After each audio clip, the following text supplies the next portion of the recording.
Assalamualaikum. Hello everyone. Welcome to 7th group presentation. In this video, we would like to explain the material about the emotions of poetry, the role of emotion, sense and sentimentally, and the fresh usual word, living word. But before that, I will mention one by one the member of group 7. The first one is me, Imra'atul Mufidah. The second one is Wan Aini Nur Aidi Datin. The third one is Muhammad Reza. And the last one is Nur Intan. Okay, everyone. Let's start the first material or the first explanation from the first presenter. Happy watching! Hi, I'm Imra'atul Mufidah.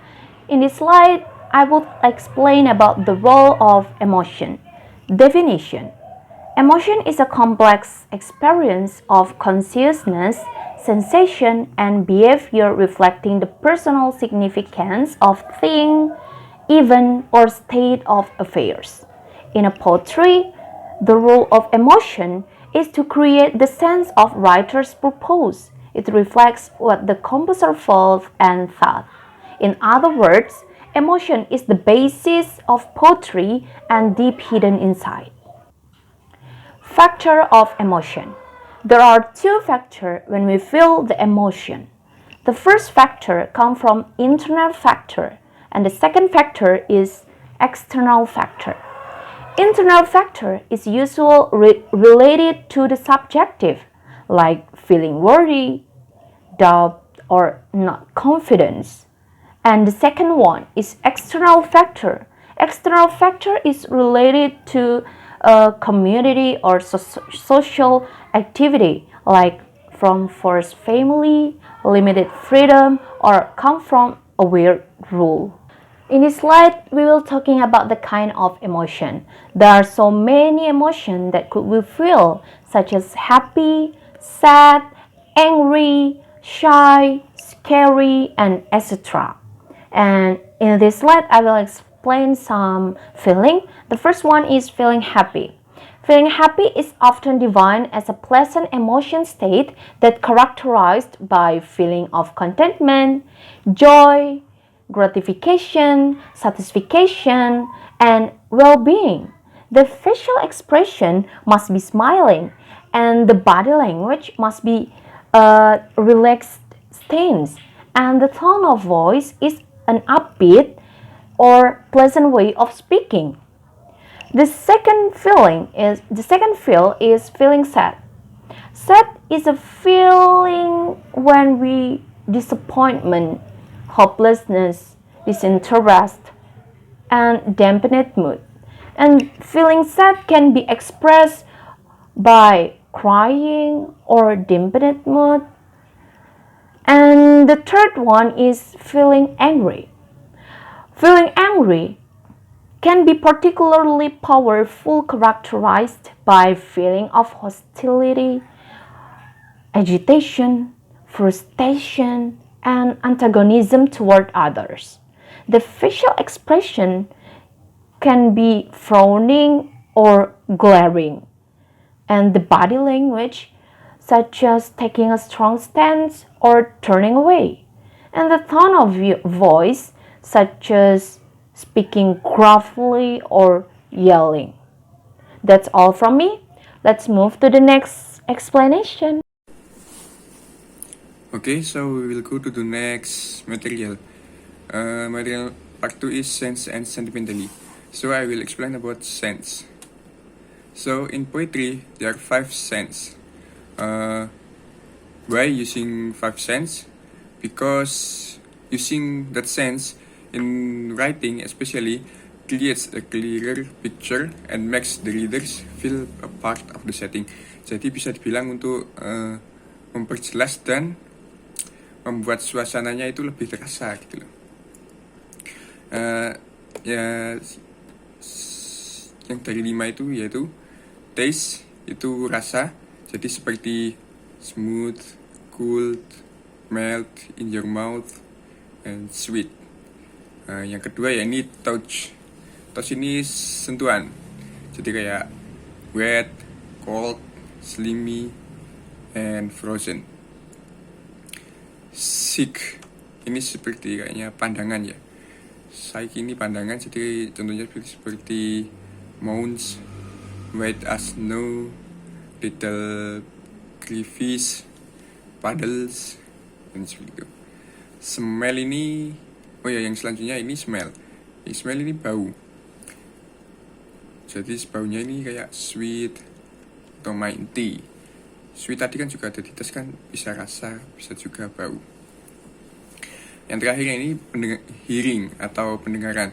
Jadi seperti plop, splat gitu, kayak efek suara yang biasanya kayak ada di mana ya, video-video gitu kan, kayak ada efek-efek gitu kan ya, seperti itu. Hello, I'm One Aini. In this slide, I want to explain about sentimentality in poetry. Sentimentality is the quality or state of being sentimental, especially to excess or in affectation. While in the poetry, a poetry where the writer attempts to invoke a specific emotion in the reader, so that it can make the readers feel affection, sadness, melancholy, nostalgia, tenderness, fear, and so on. A reader can feel the emotion can be caused by excessive language, sincerity, whining, pleading, or others. Jadi, sentimental itu adalah suatu perasaan atau emosi yang secara berlebihan. Sedangkan dalam puisi itu sendiri, sentimental adalah keadaan di mana seorang penulis puisi ingin atau berusaha untuk memunculkan emosi tertentu dari pembaca, sehingga bisa menjadikan pembaca akan merasakan kasih sayang, kesedihan, melankolis, nostalgia, kelembutan, ketakutan, atau perasaan yang lain. Seorang pembaca puisi bisa merasakan emosi dari puisi tersebut karena disebabkan dari bahasa yang berlebihan, seperti suatu ketulusan, permohonan, atau yang lainnya. And then there are two characteristics of poetry itself. The first one has a soft feel. It is the poetry contains words that sound softer, so that the reader can feel the emotion of the poetry. And the second is touch and move the reader's heart. Good sentimental poetry is poetry that can touch and move the emotion of the reader. Whereas sentimental poetry is not very good. When someone reads it, there is no feel at all or even not interested. A reader can be touched by poetry they read due to three factors. The first factor is the inner nature of the reader, in which the reader does have an inner nature that is easily touched. The second is the reader's interest in the subject, where the readers do have more interest in the poetry, so that they are easy to feel the emotion. The third factor is the reader's personal experience. If a reader of poetry has the same experience with the poetry, his or her heart will be touched and feel the emotion because they may remember the experience they have experienced. Puisi sentimental itu memiliki dua karakteristik. Yang pertama yaitu bisa menyentuh dan menggerakkan hati pembaca. Puisi sentimental yang bagus adalah puisi yang bisa menyentuh dan menggerakkan emosi dari pembaca. Sedangkan puisi sentimental yang kurang bagus, ketika seseorang membacanya, maka tidak ada perasaan sama sekali. Kemudian seorang pembaca bisa tersentuh dengan puisi yang mereka baca, itu bisa dikarenakan 3 faktor. Faktor yang pertama adalah sifat batin dari pembaca, yang mana pembaca tersebut memang memiliki sifat batin yang mudah tersentuh.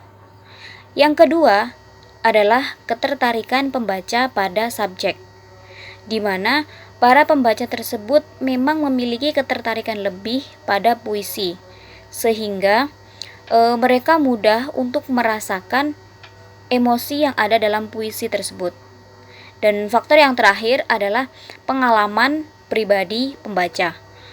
Seorang pembaca puisi jika memiliki pengalaman yang sama dengan isi puisi tersebut, pasti hati mereka akan tersentuh dan merasakan emosinya. Karena mungkin mereka mengingat pengalaman atau kejadian yang telah mereka alami. Maybe that's an explanation for me. The next material will be delivered by my friends Nur Intan. Okay, the next material is about living word. Living words are the considering how the sense give us image that are picture of our word, and how this image affect us with desire or aversion or any of other emotion. Jadi, living word itu mempertimbangkan bagaimana saat kita menulis atau membaca puisi, indera kita itu bisa menggambarkan atau merespon gambaran dunia kita. Nah, lalu bagaimana imagery, yang dalam puisi itu kan ada elemen imagery gitu kan. Nah, bagaimana imagery puisi itu dapat mempengaruhi emosi kita saat membaca, entah itu emosi desire or aversion. Jadi, it means living words are the role of words in poetry.